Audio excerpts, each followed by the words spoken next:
Good afternoon, everyone. Man, this is a sparse crowd today. End of the week, August. Everyone's getting tired. Let me start with some brief opening remarks. This weekend, on August 10th, marks 2 years since Mahmoud Habibi and Ryan Corbett were taken captive in separate incidents in Afghanistan. That's 2 years that they have been separated from their families. We are deeply concerned about the well-being of Americans unjustly detained in Afghanistan, Mahmoud, Ryan, and George Glesman, and raise their detentions in every engagement we have with the Taliban. Bringing them home will continue to be a top priority for the United States as we work to obtain their release. The Biden-Harris administration is committing to bringing home every unjustly detained American overseas, and we have a track record of doing so, as you all saw just last week. Over the past 3.5 years, we have brought home over 50 Americans who have been unjustly detained, and our efforts will continue until all of those who have been detained are reunited with their families. With that, Sean? Sure, unless anybody wants to follow up on that. I do, Go ahead. actually, if you don't mind. No, please, Just please. directly on your topper. So first, every engagement you've had with the Taliban, can you say how many engagements there have been with the Taliban? No, I'd have to take that back and get, we have, as you know, from time to time, engaged with them at international fora, and in every one of those engagements we raise, among other issues, the need for them to release the Americans that they are unjustly detaining. Okay, the frequency of those interactions, I think, would be of interest to these Yeah, families. I'm happy to take it back and get it to you. And on Ryan Corbett in particular, I mean, Ryan's wife, Anna, has spoken publicly in recent days about how difficult it has been for families to learn of possibly disparate levels of attention, painstaking diplomacy, I think were her words, to detainees whose profiles may not have reached the level of attention that, for example, the detainees who were being held in Russia had. So is it fair to say that these cases in Afghanistan have gotten less attention, fewer resources by comparison? Absolutely not. So let me say two things about that. Number one, we don't determine the level of attention that cases get from the press. I think you know that the media covers some cases more prominently than others, but we control the level of attention that we commit on behalf of the United States government. And I can tell you that we are absolutely committed to bringing home Ryan Corbett and the other detainees wrongfully detained in Afghanistan, as well as detainees wrongfully held all around the world. And the Secretary has spoken to Ryan Corbett's wife. I know she was here just this week and met with Ambassador Thomas Greenfield, met with Roger Carstens, the SPIHA. We engage with the family all the time and continue to work through our diplomatic efforts to try and bring them home. That said, I've said this before, it's impossible for me to imagine what these family members must be going through. And I assume that it is particularly painful every time they see other detainees brought home because they can't help but think about their loved ones who we weren't able to get out at that time. So I would just point to the track record that we have had over the past 3.5 years. And when we say we're not forgetting anyone, we mean it. And we have the record to back that up. And we will continue to use every resource the United States government has to try and bring Ryan and other wrongfully detained Americans home.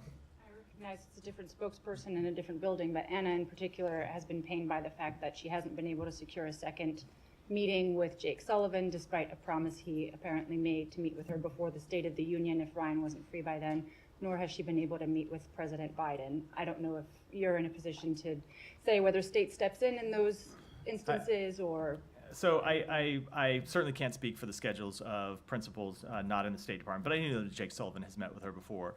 And as I said, we just held a number of meetings with her this week, and we'll continue to meet with her. We'll continue to engage with her. The Secretary has talked with her. I know that our colleagues in the White House will continue to engage with her as well. As when it comes to specific schedules, of course, I can't speak to that from here. Thank you. Sorry, Sean. Just can I follow up on that again? Yeah. Sure. Just stay on that subject. Just to understand, you're using the term unjustly detained.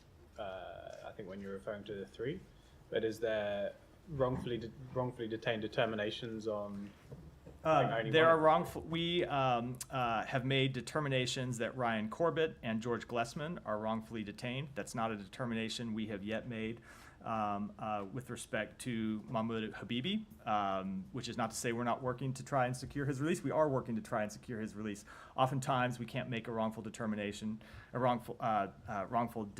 determination because we don't have access to certain types of information or because the situation is unclear. There can be other factors as well, but I can tell you we are working overtime to try to get his release as well. What's the difference when you say someone is unjustly detained and say they're wrongfully So detained? they're wrongfully detained is a legal determination under the factors of the Levinson Act. There are other people who we believe are unjustly detained. Mahmoud Habibi is one of them, but for whatever reason, we have not been able to apply the factors of the Levinson Act, either because they don't meet that criteria in that case, or we don't have sufficient information to make that determination, but we still have information to believe that it's an American citizen that ought to be released, and we try to get them released, and that's what we're doing with Mahmoud Habibi. Sure, let's go to the Middle East. Sure. Lots to discuss, but could I actually start with Norway, Israel and Norway? The Israelis have revoked the diplomatic status of a number of Norwegian diplomats accredited for the Palestinian Authority. This obviously after Norway, along with Ireland and Spain, recognized a state of Palestine. The U.S. has good relations with Israel and Norway. Do you have any comment on this?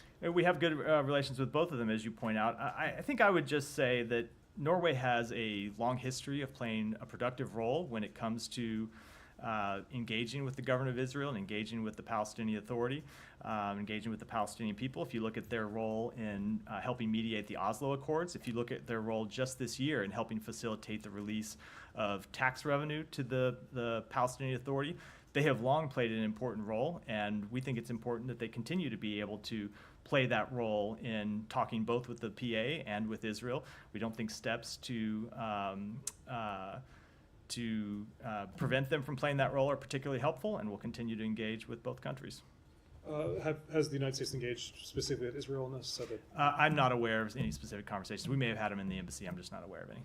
to put it a bit more directly, would the United States hope that Israel takes back this step? So I'm not going to speak to that. We always believe that diplomatic engagements are important, diplomatic relationships are important, and we have seen that diplomatic relationships between Norway and Israel have been important, and that it's been important that Norway be able to communicate with Israel and the Palestinian Authority, and we think that the productive role they can continue to play, and we would hope that they would be able to do so. Sure. Follow up on that real quickly. Go ahead, go ahead. Yeah. Are you worried that that's going to, that this is going to lead to the dissolution of this agreement that you have about I don't have any- Palestinian taxpayers? I don't have any specific concern about that at this point. Obviously, it's something that we'll monitor over the days to come. We have seen tax revenue continue to be transferred. I believe some was just transferred either today or in the last few days, and it's important that that revenue continue to be transferred. It is, as we've said a number of times, ultimately money to which the PA is entitled. So it's something we'll continue to monitor. Go ahead. Well, I was going to go through the front, but I've already come to you, so I should go I to know, Saeed. I'm But sorry. Well, go it's ahead. Middle East specific. Go I'm ahead. happy to wait Go if ahead. others- No, go ahead. Go ahead.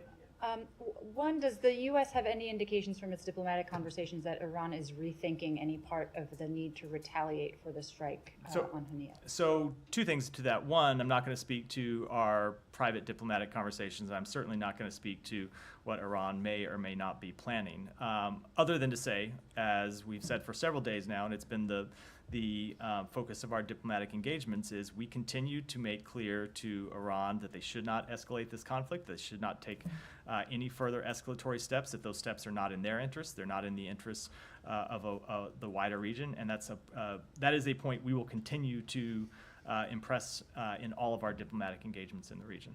You've also stressed the need or the help that a ceasefire deal would provide in lowering tensions.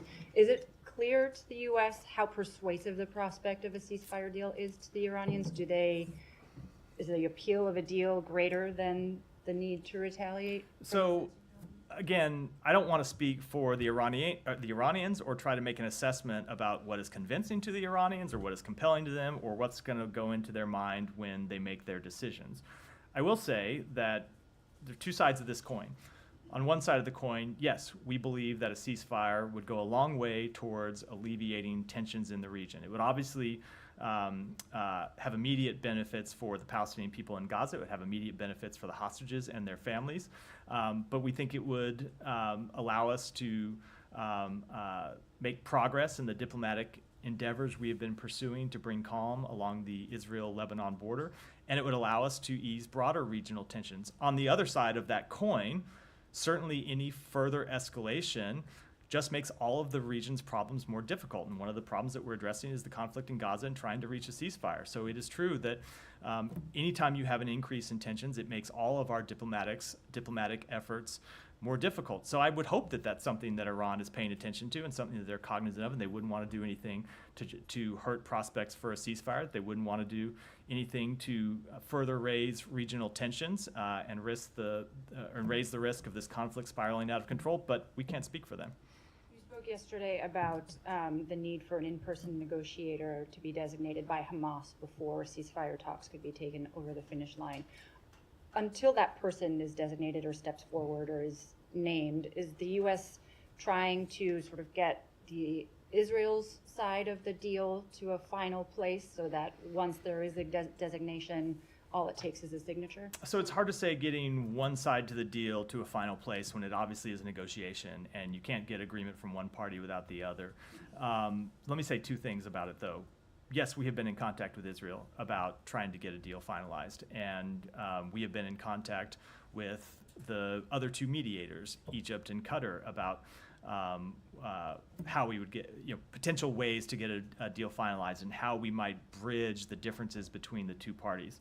And the second thing I'll say is we continue to emphasize to the government of Israel, as we believe Egypt and Qatar are emphasizing to Hamas, that the onus is on them to agree to a ceasefire, that we have made great headway, but we need to finalize the agreement. We need to finalize it as soon as possible. I have one more on Vienna, but we'll defer. Oh, wait, Saeed, go ahead. Thank you.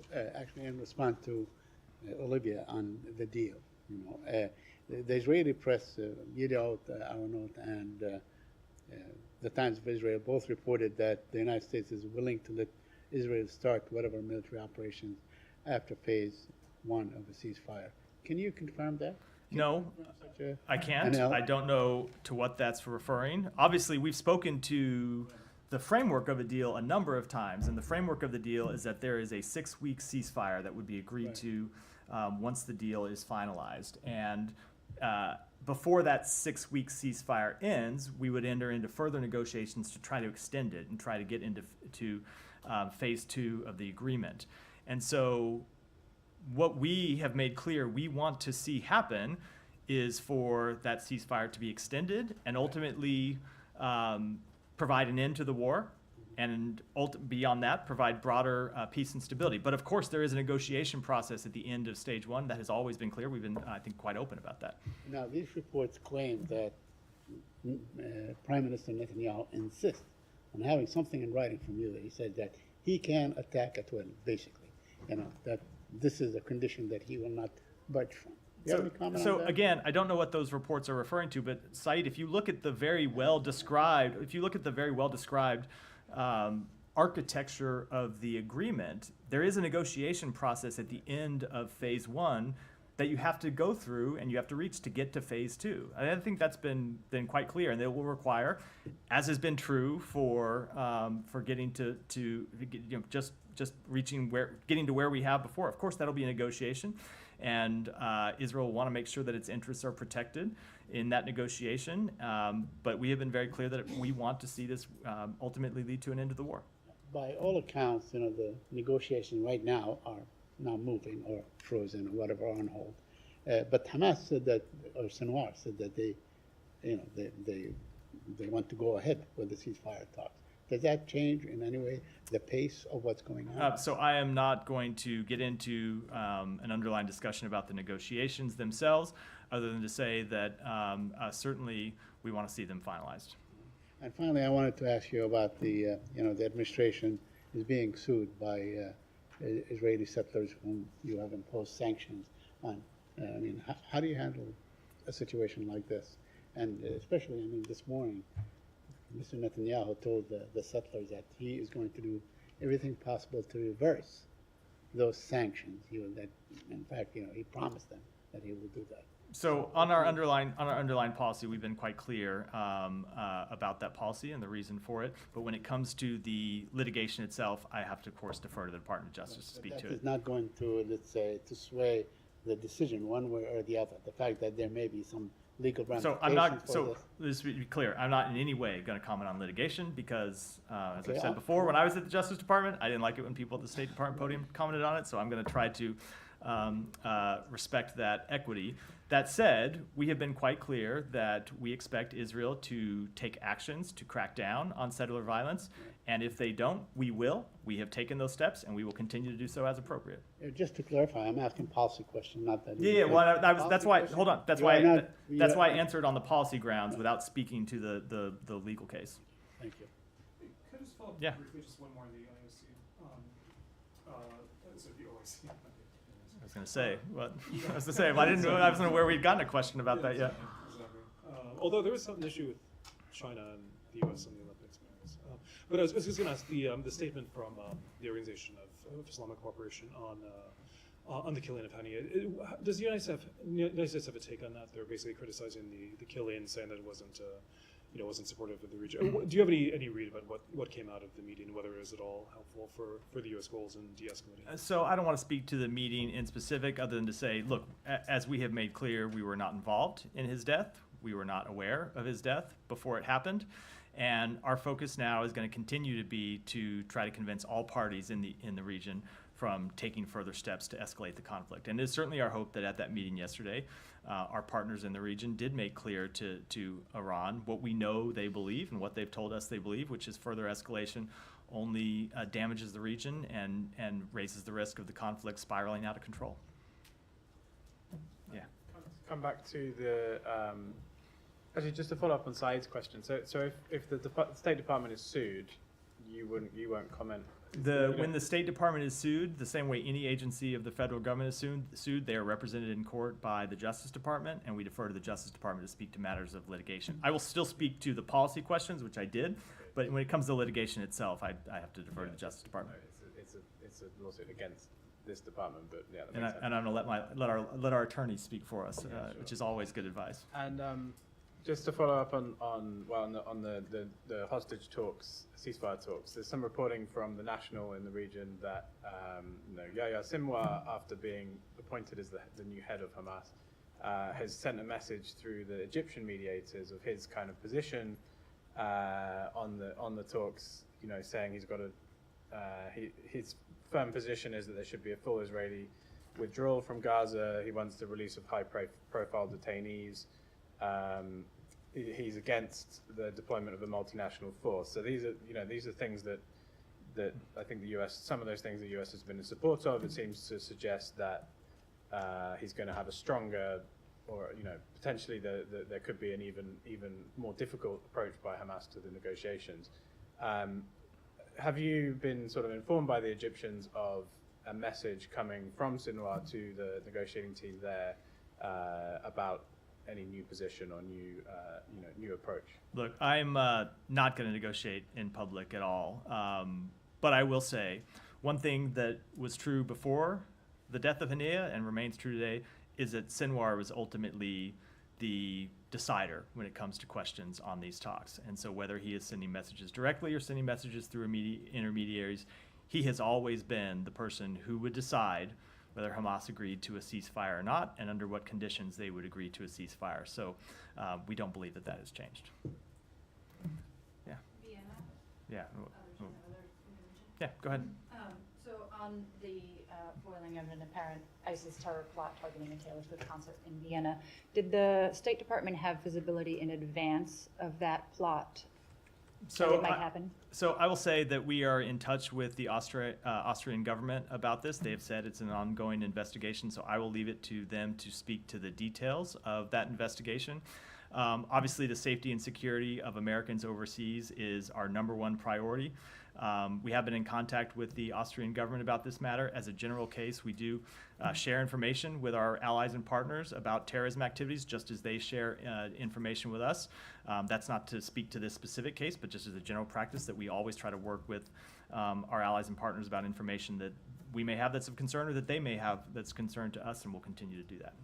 Well, and publicly reported that the plot was disrupted on the basis of U.S. intelligence that was conveyed to the Austrian authorities. So I'm just curious whether the department was also apprised of that kind of intelligence, given so many U.S. citizens might have been put at risk. So I certainly wouldn't want to speak to or confirm any kind of intelligence information. We have been, and when I say we, the broader United States government has been in touch with the Austrian government. The State Department has been in touch with the Austrian government. And I think it's important to say one other thing about this, which is we do commend the very swift action that they took to disrupt what could have quite obviously been a very serious incident.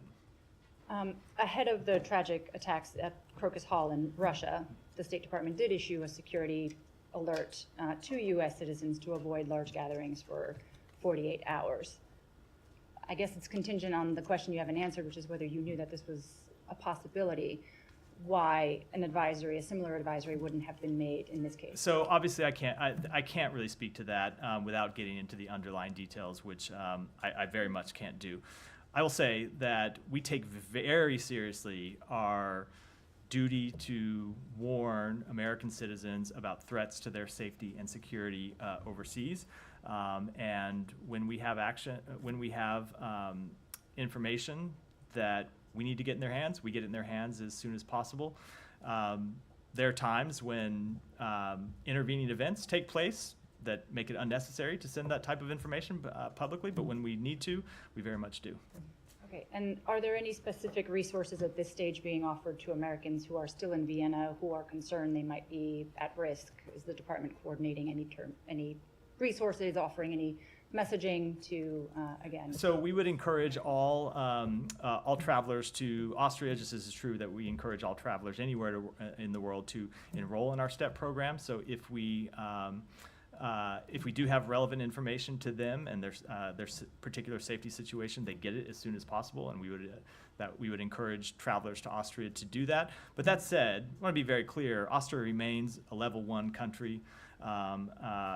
It is a country that we deem to be safe to travel to. Obviously, there are risks in traveling there, just as there are risks in traveling around America. There are risks in being anywhere.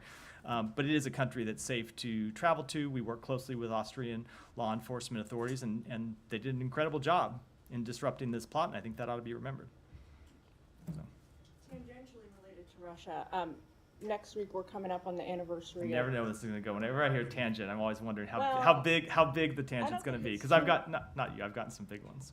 I don't think it's too far of a stretch, but you can disagree with me. We're coming up next week on the anniversary of Austin Tice's being taken in Syria. Wondering if the prisoner swap last week with Russia created any, I don't know, movement or potential movement on his case. I don't want, I never want to speak to the details of underlying cases from the podium, just because they're all incredibly sensitive.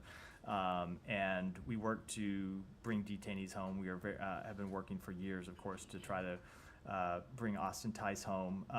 But no, I can't speak to any underlying details. This might not be on the top of your radar, if you don't mind asking a quick question on this. There are these two college students from Texas who were in Mexico last week on Thursday.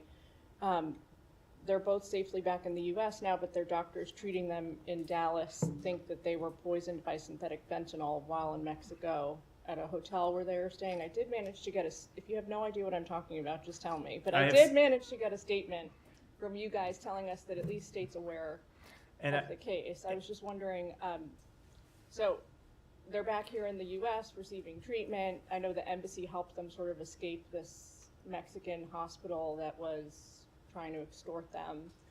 Do you have any updates on that, or any cautionary words for Americans traveling to Cancun, or cautionary words on, synthetic fentanyl? So look, I do apologize. I've seen limited information about the case, but I'm a little reluctant to speak about it for fear of misspeaking. I'll take it back and see if we can get you any more information. But with respect to Mexico, look, the same thing applies to Mexico as it applies to every country in the world, which is we ask travelers before they travel anywhere to check the State Department website and look at the travel advisories for where they're intending to travel, which can be both broad and sometimes are specific to specific regions of the country. And then, of course, yes, to enroll in our STEP program, so they get real-time information when there are relevant updates that we can push out to them. And then, of course, with the risk of fentanyl is something that is a or a broad risk to Americans here. It's a risk to Americans when they're traveling overseas, and something that we continue to spend great resources trying to fight. Thank you. Yeah, Michelle. You said that the U.S. sent a direct message to Iran to de-escalate. Is the U.S. in talks with Hezbollah to de-escalate too, or you're relying on Iran to control Hezbollah? So we don't communicate directly with Hezbollah, but we have sent messages to everyone in the region. Of course, there are partners in the region that do talk to Hezbollah, that we talk to.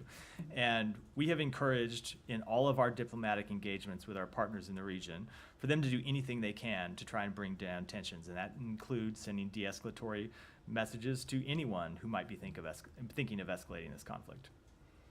Michelle. Yeah, I'd like to take you to West Africa. Niger has broken relations with Ukraine. I wonder what you think of that, and whether you think there's kind of a trend of countries in that region turning more toward Russia. So obviously we have seen Russian involvement in various countries in that region. When it comes to relationships with Ukraine, something I spoke to with respect to earlier in the briefing, not with respect to Ukraine, but in general, we always believe that diplomatic relations are important, and it's good for countries to talk to each other and have the ability to resolve disputes and resolve issues that they have, and that's why diplomacy is important. So we would encourage those countries to continue to talk with each other. But when it comes to Russia's presence in Africa, certainly we have seen a destabilizing presence by Russia. We've seen a destabilizing presence by the Wagner Group over the last couple of years, and what we have noted is that every time Wagner comes in, every time Russia comes into West Africa, as is true around the world, we see them sow chaos and instability in their wake.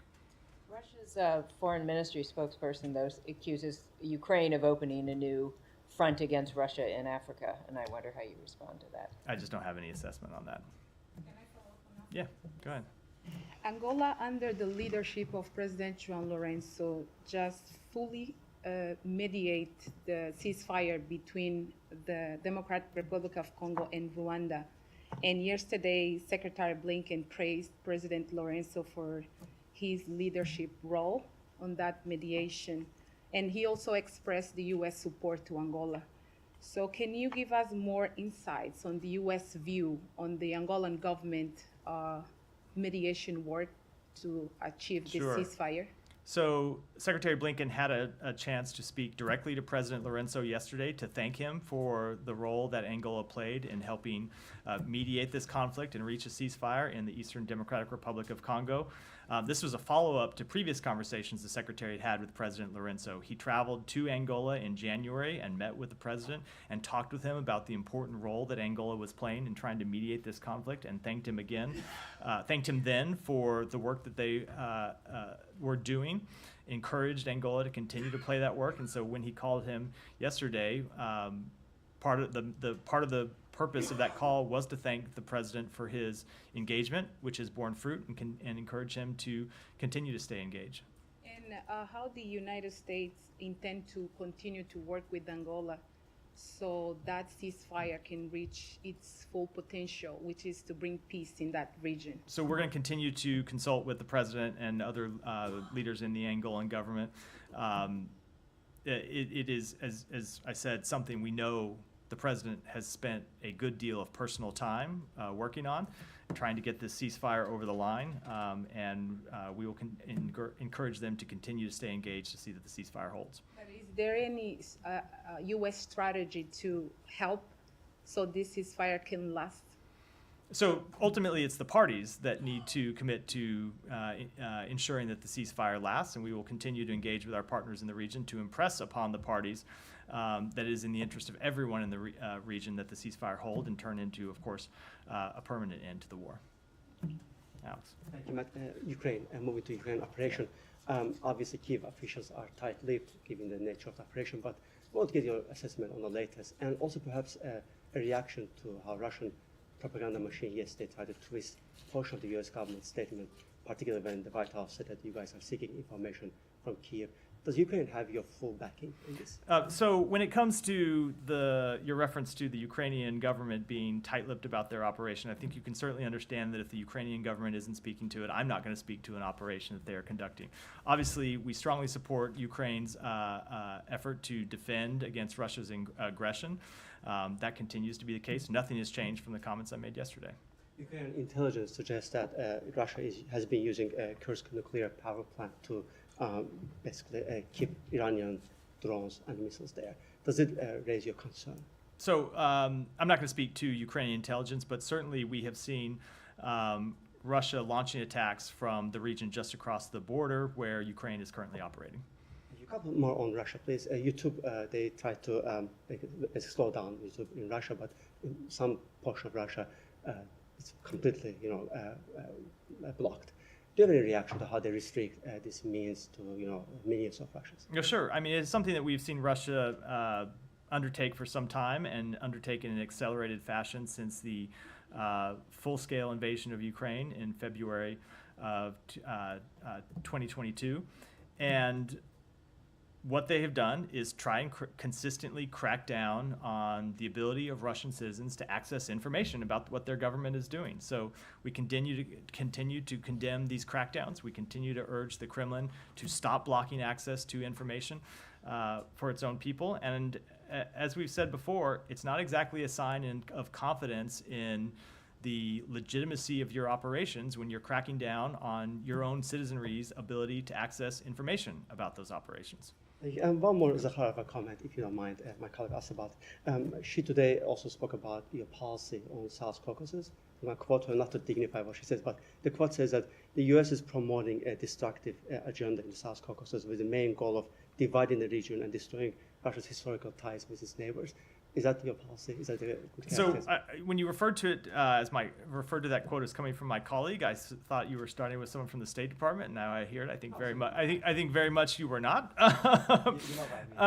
Again, so we often hear these quotes from the Russian government. I wonder who they're talking about, because the quotes that you hear from them describe Russia's own destabilizing activities in the region. It is, and I would remind the entire world that it is Russia that has invaded its neighbors, that it has occupied its neighbors' territory and continues to conduct war against its neighbors.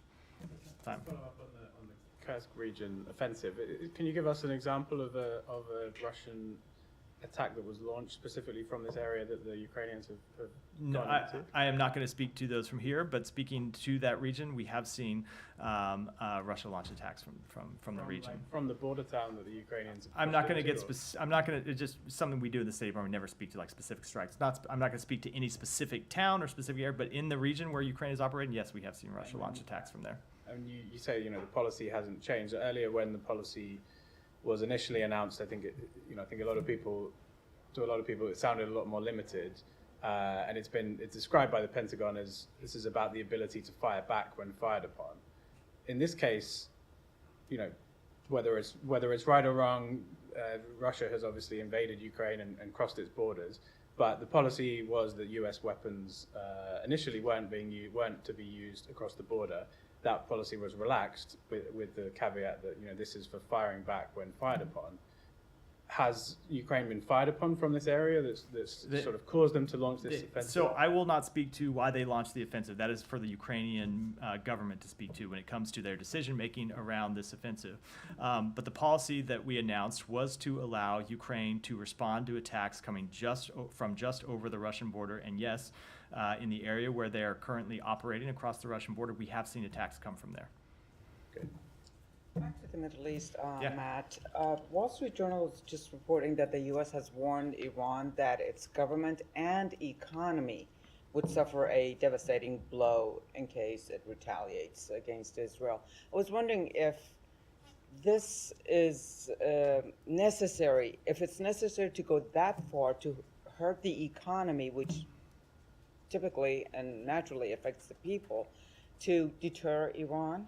So I am not going to speak to messages, real or imagined, that might have been delivered to the Iranian government. We have always said that we have the ability to deliver messages when it's in our interest, but we typically don't speak to those messages in public, and oftentimes you see messages described that are not described entirely accurately. That said, Of course, escalation of the conflict has the ability to hurt Iran's economy. It has the ability to hurt the economy of every country in the region. War obviously has the potential impact of hurting economies. And so something I said yesterday is that every problem that the region currently faces is made worse by further escalation, and that certainly includes economic impacts. Said. Austin Tice. Yeah.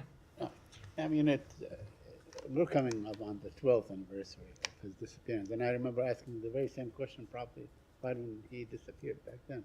So why are you not willing to speak with the Syrian government on this? I mean, it's a country that you still recognize, you have not, and they claim they don't know anything about him, but So I assume that if you probably work with them, they probably could find out what happened. Saeed, I will say that we are taking every step that we believe is productive to try and secure his return. We don't speak to all those steps publicly, don't speak to most of those steps publicly, but everything that we believe can be productive in securing the release of any wrongfully detained American, we try to take.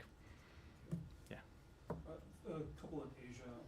Could we go to Bangladesh? Mohammed Yunus was sworn in today as the interim leader of Bangladesh. Can you say, first of all, if there's been any communication with him directly or indirectly? There has been communication with the interim government, and our chargé d'affaires attended his swearing in today. I don't know if she spoke to him at the swearing in, but she did attend. Okay, communication with the interim government, not necessarily him personally, but with... Correct. And what was the I mean, he was only sworn into the government, I think, A an few hour hours ago, ago, so right. an hour or two ago.